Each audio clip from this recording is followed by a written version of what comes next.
The goal of our project was to recreate the childhood game of hide and seek, and so at the beginning of the game we have one seeker rover and a certain amount of hiding rovers. When the seeker rover finds a hiding rover, then that hiding rover becomes a seeker as well, and the seekers continue to look for hiding rovers until all the hiding rovers have been found. Hey Alex, I found you. So to implement the game of hide and seek on the rover, the seeker rover is going to leverage all of the sensor information it has to run the best algorithm it can to explore the course and find all the hider rovers. And once the hider is found, it will of course become a seeker and join the seeker to find the rest of the hiding rovers. The Raspberry Pi will be used kind of as a supervisory node. It will receive all the messages from the rovers to see their state, and so when a rover finds another one, it will send a message to the Pi so the Pi can let the newly found rover know that it needs to become a seeker. And so we have an arbitrary course that is unknown to the rovers, and we can add different obstacles in our course.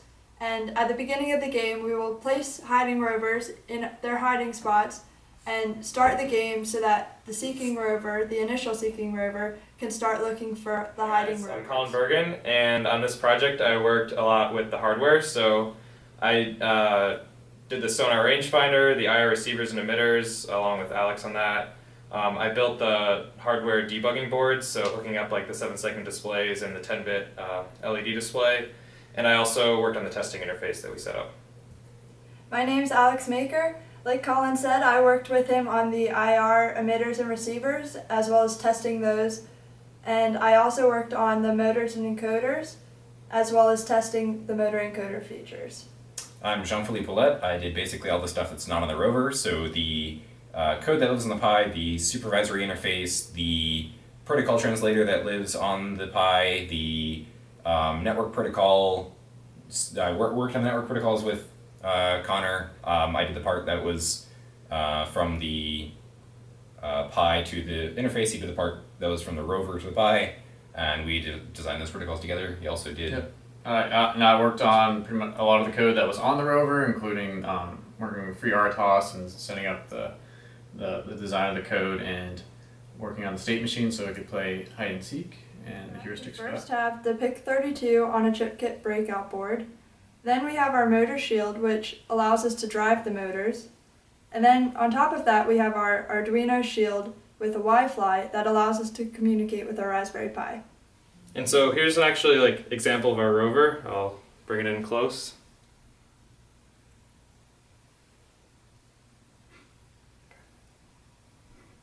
All right, so here's a debugging breakout board that we made. As you can see, there's a bunch of different things on it. So there's a sonar rangefinder right here.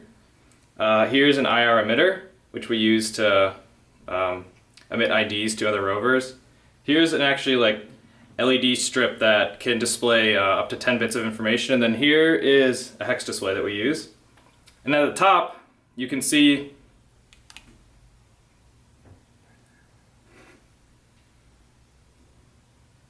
So at the top, you can see all of our IR receivers. So basically, we have one in the front, left, right, and then all the way in the back. So finally. And basically what these do is allow us to drive through the course and see exactly where the hiding rovers are positioned. So you can, pass by a rover on the right and then say, oh, hey, there's one on the right, and then move the rover accordingly. And then we also added these in. These are just jumpers to the motor drive pins, I guess. So you can short these and stop the motors from moving. The rover's algorithm in a nutshell is the first priority will be the rover's IR, because if it sees an IR signal, that means it sees another hider. So if it sees an IR signal on the left, it will turn until it sees it in the front, and it'll start moving towards the hiding rover.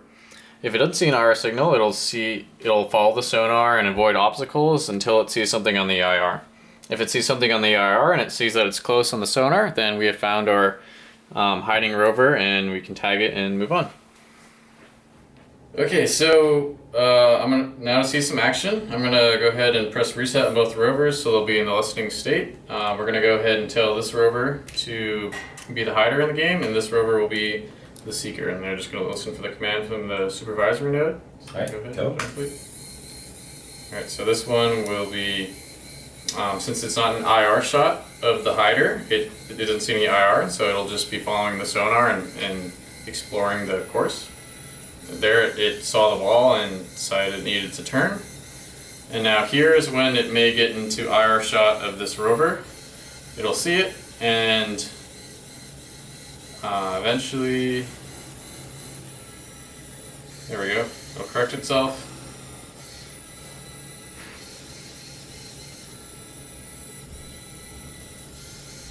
And once the IR is lined up and the sonar gets close enough to it, it will tag the other rover and it becomes the seeker. Nothing about this interface is actually hard-coded. Everything is, we query the rovers to ask them for a list of the commands that they can perform, and they return them, and we populate a list of those commands with the command name right over here, what the command is, and if it takes an argument, what that argument is. And then we can do things like move forward 10 millimeters, and I'll press enter, and it'll do it. And I'll do it a bunch of times, and yay, the rover's moving, woohoo! One of the things that we wanted to have an emphasis on was automated testing for the rovers. So the rovers would have tests built into the code that's always compiled into the rover firmware, and we can run them by just clicking on a test. So for example, I will make one of the rovers do a square dance. So I clicked on the test, it's blue, meaning it's running. There you go, we completed a square dance. So now there's a bunch of messages that this rover has emitted. We'll look at the IR and the sonar. So if you would move the rover around so that we can bring it closer to a wall. Yeah. Okay, now make it look away from the wall. Yeah.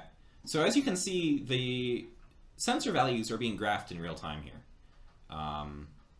Now, if you, I'm going to make the other rover a hider so that it will be emitting IR. And now if you would bring the rover, make it face the rover so that we, there we go.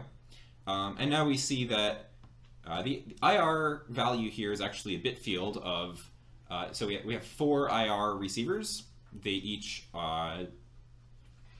one has a different binary value, they're ORed together, and so the first was 1, now it's 4, now it's 5, meaning that we have the first one right at this bump, it was 5, so we had the... it was on the right and then behind, and then now it's exactly. left.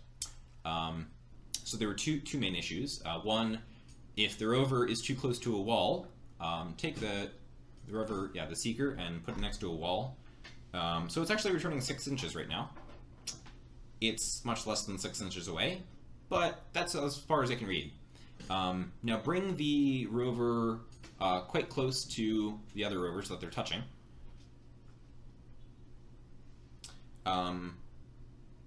So even though the rovers should be able to see each other right now because they're facing each other, we are not reporting any IR readings at all. This is because the emitter is too low physically close to the ground on the rover, and the emitters are way up top. The sensors are way up top, so that the sensor cannot actually detect the IR of the other rover. So we have some problems. And note again that the sonar is... Here on the left, we have the normal web interface with a physical rover connected. Here we have the traffic between the Pi and the web interface, and here we have all the traffic that's going through the protocol translator running on the Pi. Here I will start 2 simulated rovers.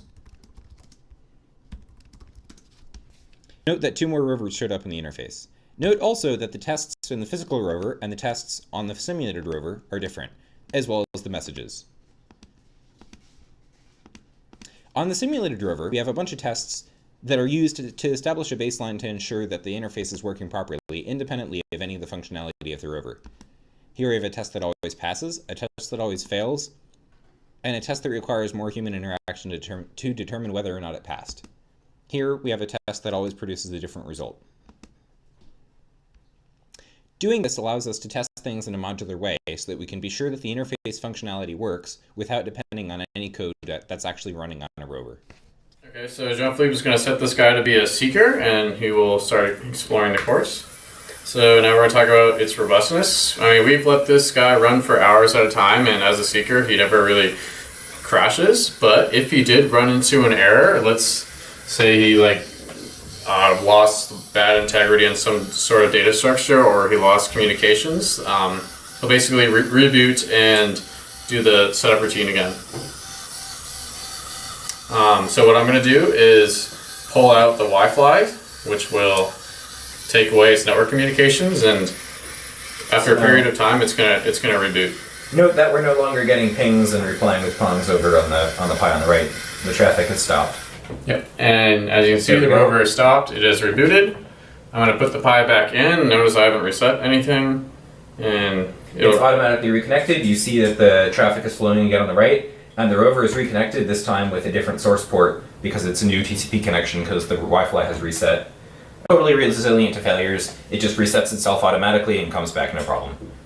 Yeah, you can go ahead and set it to seeker again. All right. I'm going to go over some of the setbacks of the rover. So, Philippe, if you could set it to seeking. So the sonar will do a pretty good job of detecting this obstacle here, and it'll make a turn. However, if it was coming at the wall at an angle like this, it would not do a very good job because the sonar's sound wave isn't really going to do a good job of accurately detecting the range, and it'll just barrel through the wall. So that was one of the setbacks. I just wanted to reiterate some of the points, specifically bullet point 3 here. So, Conor? So we covered the robustness of our data. We're logging it all to a human-readable interface, and if anything causes a fatal error in our system to happen, it'll output the message to our interface, and it'll reboot and start over. Next, for the robustness across our environment, for the IR emitters and receivers, ambient light does not affect it. So depending on the light we're in, nothing will change for the IR receivers and emitters. Additionally, the sonar sensors, because they send out their own sonic waves, it doesn't really matter, the lighting conditions of the room or even the course that we're using. The robots or rovers will work wherever. As far as communication is concerned, the rover establishes a heartbeat with Raspberry Pi. If for whatever reason that stops, the rover will reset itself, automatically reconnect. The Wi-Fi will get a new DHCP lease from the Pi. It'll reconnect automatically and establish a new heartbeat with the Pi. And we've left this running for hours. So now to address the bullet point 5, so we're going to kind of just reiterate some of the stuff that we've talked about throughout our video here. And so the only main failure of design to meet requirements, the only main issue we had was that we did not set up the IR emitters to emit a unique ID so that the seeker knew which rover it was, which hiding rover it was viewing. Additionally, our design wasn't completely robust. The sonar sensors that we talked about are not good at coming into things at an angle. They prefer to see things straight on because if they're coming in at an angle, then you can't read it correctly. So that's one of the things that we could have maybe improved on by adding more sensors or whatever. We also could have improved on the heuristic. The seeker finding other hiding rovers, it could have kept state on where in the track it has already been, and it could do more tuning and better handling of the sensor data available. As far as the network stack is concerned, I really over-engineered it from the beginning. I tried to have it be as efficient and compact as possible so that we could scale it to lots more messages if needed. It turned out that we had way more overhead, or way more room for, we had way more capacity than we needed. And it turns out we could have used some more verbose protocol that was easier to work with, like perhaps JSON end-to-end from the rover to the web interface, since that's what we wound up using on the web interface side anyway. Or even just text-based stream, some kind of simpler protocol, which would have eliminated a lot of work and a lot of potential errors in the protocol translator layer.